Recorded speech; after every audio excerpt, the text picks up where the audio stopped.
саламатсыздар ма, құрметті БСМП ұжымы және менің емдеуші дәрігерім Еркебаев Мақсат Күнтубекұлы. Сіздерге шын жүректен алғыс айтқым келеді.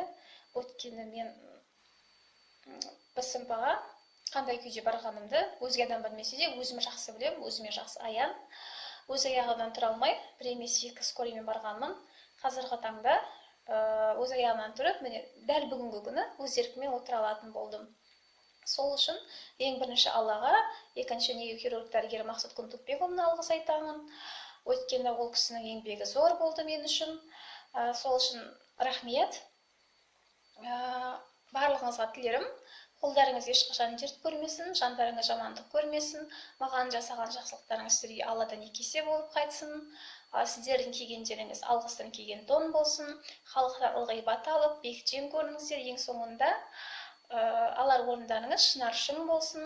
Сіздердің күлімдеген көздеріңізбен, дертке дауа сөздеріңізбен науқастарыңыз мен сияқты жазылып кетсін, және сіздердің науқастарыңыз тек бақыттан, қуаныштан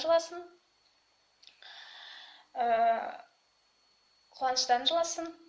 Енді тек сіздерге тілерім жақсылық, кәсіптеріңізбен берекет табыңыздар. Нейрохирургия бөлімінің барлық ұжымына шын жүректен рахмет. Сіздер мен үшін біраз еңбек еттіңіздер. Сол үшін рахмет. Сіздерге шын жүректен, ізгі ниетпен тілек тілей отырып, мен нейрохирург дәрігерім Еркебаев Мақсат Күнтубекұлына бас ием. Құрметпен, сіздердің нейрохирургия бөлімінің емделушісі мен Шалабаева Нармарсана, 9-шы палата.